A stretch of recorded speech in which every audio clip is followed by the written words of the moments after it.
ব্রাহ্মণবাড়িয়ায় ছাদ থেকে পড়ে নির্মাণ শ্রমিকের মৃত্যু।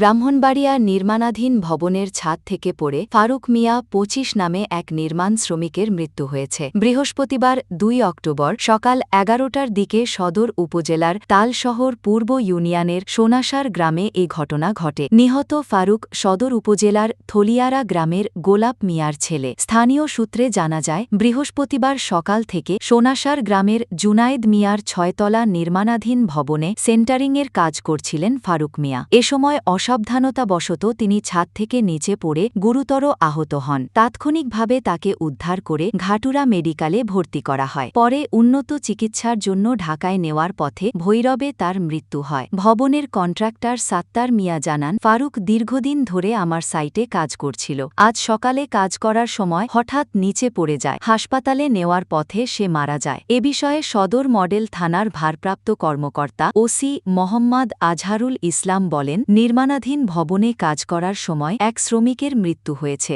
নিহতের লাশ ময়নাতদন্তের জন্য ব্রাহ্মণবাড়িয়া সদর মর্গে রাখা হয়েছে। প্রয়োজনীয় আইনগত ব্যবস্থা নেওয়া হবে।